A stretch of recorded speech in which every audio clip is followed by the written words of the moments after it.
राष्ट्र सर्वप्रथम राष्ट्र सर्वप्रथम राष्ट्र सर्वप्रथम राष्ट्र सर्वप्रथम। यूपी के मुख्यमंत्री योगी आदित्यनाथ ने प्रेस वार्ता को संबोधित किया। इस दौरान सीएम योगी ने नेशनल कॉन्फ्रेंस कांग्रेस गठबंधन पर प्रतिक्रिया व्यक्त करते हुए कहा कि जम्मू कश्मीर विधानसभा चुनाव की घोषणा कर दी गई है। यह चुनाव न केवल जम्मू कश्मीर के लोगों के लिए बल्कि लोकतंत्र में विश्वास रखने वाले हर भारतीय के लिए महत्वपूर्ण है।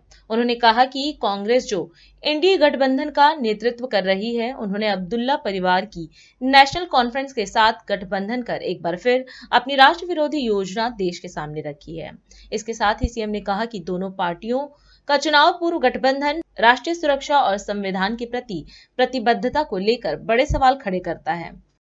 भारत के मुकुट जम्मू कश्मीर से अनुच्छेद 370 और 35(1) का कलंक मिटाने के साथ ही भारतीय जनता पार्टी ने जम्मू कश्मीर में विधानसभा चुनाव के प्रति अपनी प्रतिबद्धता प्रकट की थी और अब जम्मू कश्मीर में विधानसभा चुनाव की तिथियां घोषित हो चुकी हैं। यह चुनाव न केवल जम्मू कश्मीर के लोगों बल्कि लोकतंत्र में आस्था रखने वाले हर भारतीय के लिए अत्यंत महत्वपूर्ण है।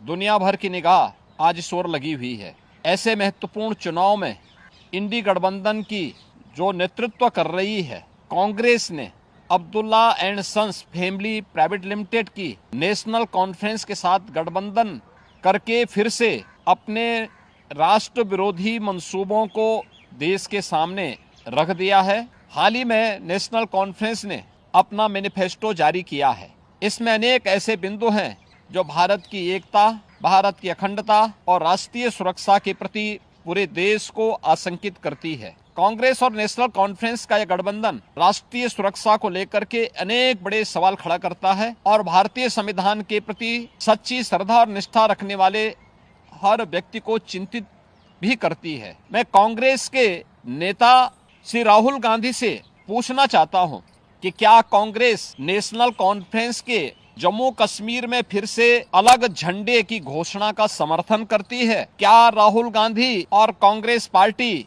धारा 370 और आर्टिकल 35(a) को वापस लाकर जम्मू कश्मीर को फिर से अशांति और आतंकवाद के युग में धकेलने के जम्मू कश्मीर नेशनल कॉन्फ्रेंस के घोषणा का समर्थन करती है? क्या कांग्रेस जम्मू कश्मीर के युवाओं के बदले पाकिस्तान के साथ वार्ता करके फिर से अलगाववादी ताकतों का समर्थन करती है? क्या कांग्रेस पार्टी और राहुल गांधी पाकिस्तान के साथ एलओसी ट्रेड शुरू करने के नेशनल कॉन्फ्रेंस के निर्णय से फिर से बॉर्डर पार से आतंकवाद और उसके इकोसिस्टम को पोषण करने का समर्थन करती है? क्या कांग्रेस आतंकवाद और पत्थरबाजी की घटनाओं में शामिल उन उपद्रवियों के परिजनों को फिर से सरकारी नौकरी में बहाल करके आतंकवाद, दहशतगर्दी और बंद के दौर को फिर से लाने का समर्थन करती है? इस गठबंधन से कांग्रेस का आरक्षण विरोधी चेहरा भी देश के सामने आया है। क्या कांग्रेस दलितों,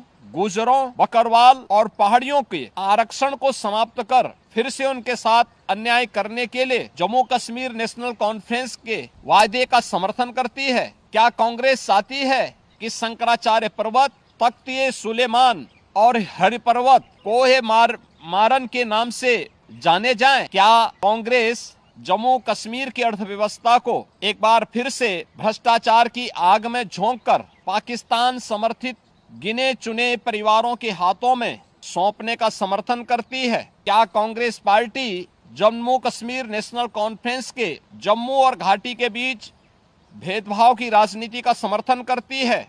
क्या कांग्रेस और राहुल गांधी कश्मीर को ऑटोनॉमी देने की जम्मू कश्मीर नेशनल कॉन्फ्रेंस की विभाजनकारी नीतियों का समर्थन करती है? आजादी के बाद जम्मू कश्मीर के लोगों के ये कथित स्वयंभू भाग्य विधाता बन बैठे नेताओं को गुमराह कर नौजवानों को अलगाववादी साजिश का मोहरा जिन लोगों ने बनाया था, उनके हाथों में पत्थर और AK-47 इन लोगों ने पकड़ाई थी। आज आदरणीय प्रधानमंत्री जी के नेतृत्व में जब जम्मू कश्मीर के नौजवानों के हाथों में फिर से टैबलेट और स्किल डेवलपमेंट के साथ जोड़ करके उन्हें रोजगार उपलब्ध कराया जा रहा है, नौजवानों को गुमराह करने वालों के लिए अब जम्मू कश्मीर में कोई जगह नहीं है। ये सब जानते हुए जो सपना सरदार अटल जी ने देखा था जम्मू कश्मीर के लिए, इंसानियत, जमहूरियत और कश्मीरियत का, उन मूल्यों और उन सिद्धांतों के आज निकले प्रधानमंत्री मोदी जी ने उन सपनों को साकार करके दिखाया है। जम्मू कश्मीर को जागीर समझने वाले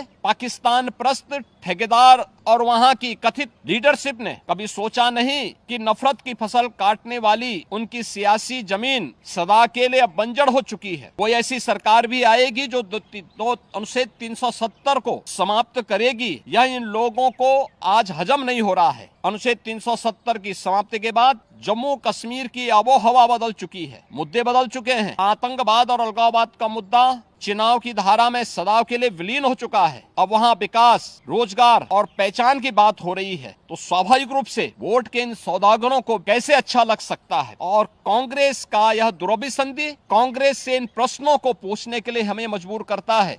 और इसीलिए मैं कांग्रेस के नेता से राहुल गांधी से पूछना चाहूंगा कि वह देश के सामने इन प्रश्नों का जवाब दें। राष्ट्र सर्वप्रथम, राष्ट्र सर्वप्रथम, राष्ट्र सर्वप्रथम, राष्ट्र सर्वप्रथम।